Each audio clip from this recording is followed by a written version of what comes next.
Here is a stereotypical German. And here is a stereotypical American. Is that what you expected? When confronted with the thought of moving to Germany for a year, my first thoughts were beer, lederhosen, and sausage. As it turns out, beer for breakfast is called Frühschoppen, meaning early kick, and is popular only in Bavaria, where it is treated as a sort of brunch with Weisswurst, sweet mustard, soft brezel, and unfiltered wheat beer. Lederhosen are only worn very seldom in the north. And sausage? Well, to be fair, the German people eat far, far more bread than they do sausage. However, even though the German people do as a whole drink a lot of beer and eat quite a bit of sausage, my best friend who lives in Germany, Mareike, hates drinking. Another friend of mine, Tabea, is on a vegetarian and non-gluten diet, so no bread, no sausage. To say all stereotypes are false is simply not true. They have their basis in general cultural norms. They just need to be taken with a grain of salt. Not all Germans are beer-drinking, lederhose-wearing, emotionless people. Just like not all Americans are gun-owning, McDonald-loving bums. Coming back from a year of cultural immersion in a different country, I have learned that to label an entire nation based off of stereotypes is simply toxic and severely deteriorates the relations between those two countries. To perpetuate stereotypes allows for isolated societies filled with ignorance and bigotry. In order to create a united global community and achieve peace, these stereotypes must be cast aside and instead replaced with an open mind and cultural awareness.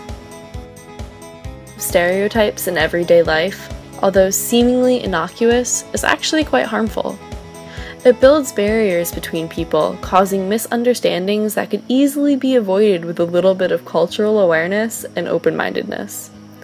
For example, there's a stereotype that all Germans are cold-hearted and angry a lot of the time. When you look a little bit deeper though, you will find that this simply isn't the case. As a whole, Germany appreciates honesty and directness.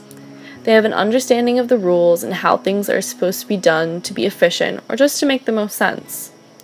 Because of this, the German people will tell you if you make a mistake. Immediately. They also don't give many compliments. It's not an attempt at being cold or rude, however. It's a way of being competent and not wasting time. That's just different from the way America runs. Even knowing I was entering an environment that's generally ignorant to American culture, I was still really taken aback at how forward and specific questions could be. For example, I worked within the school for 2 weeks on an internship helping the English teachers. I would enter the class and the students would practice their English by interviewing me. Some of the questions were standard, like, what's your favorite color? Silver. Or, how old are you? 17. Other questions were a bit more controversial. How many guns do you own? Why aren't you fat? How did you learn German if you're an American? Well, my family is anti-gun. I'm fairly active with at least 6 hours of dance in a week. And really? I learned German just like any other foreigner would. Google Translate and a lot of practice. Afterwards, I couldn't help but think of what they were asking me.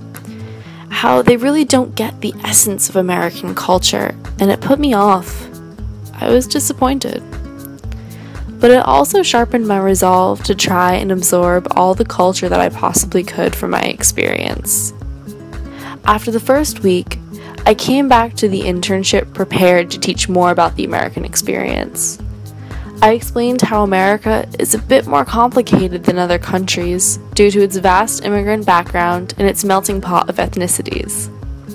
In exchange, my classmates taught me about the Turkish immigration issues that Germany is currently facing, and how there is a lot of discrimination against the Turkish people. This immigration issue draws an intriguing parallel along America's own immigration policies, as we continue to struggle to fight for the general civil rights of all people, regardless of background. Continuing through the year, I strive to participate in as many social events as possible to advance my cultural understanding. As I pushed through my year, I felt more and more like an awkward child, trying to find my footing in a web of social norms, courtesies, and manners.